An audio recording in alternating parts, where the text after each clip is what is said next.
how we saw Labour people. I mean, all I would say is that I've always valued the good relationships I've had with people in other parties, and I particularly a lot of people on the Labour side whose views are very close to mine. I'll just take one example. There's Rupa Huq, who's the candidate in Ealing, I think. Purely by coincidence, I found myself, I think it was on Any Questions or one of those programmes in Warwick a few months ago, and I gave her a lift home back to Ealing. We talked for a couple of hours, and it was very clear that on almost every issue, our views were almost identical.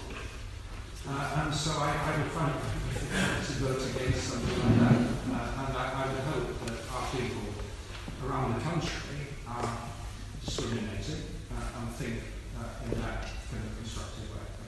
This notion of, what's the right word, conspiring with other opposition parties to stand against Tories in seats that might be winnable if you didn't split the non-Tory vote. Is this official party policy? Well, the word conspiring doesn't belong anywhere in this narrative. I think the meeting you're referring to was a meeting with, I think, mainly the local Green Party, which has agreed to stand down in Twickenham to help my campaign, and we'll have a joint effort with them.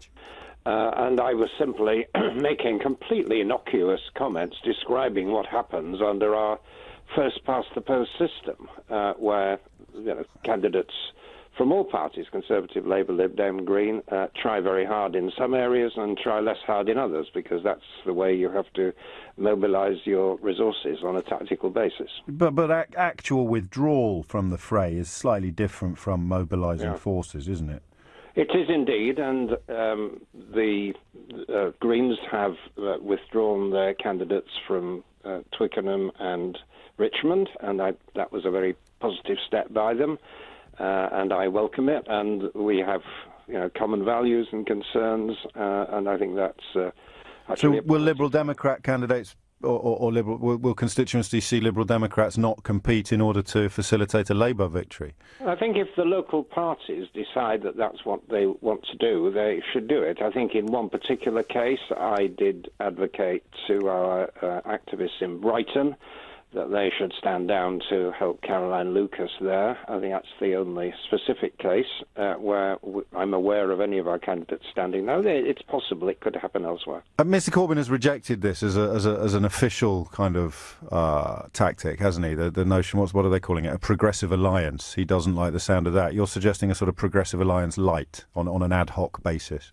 On an ad hoc basis with local people. And certainly we have a very clear policy of not in any way working with Mr Corbyn. We've made it absolutely clear that there's no way we would work with a Corbyn government. Not that one is ever likely to be elected. It's about as likely as finding Elvis on the moon. But we're not interested in having a coalition with him or propping up a government with him.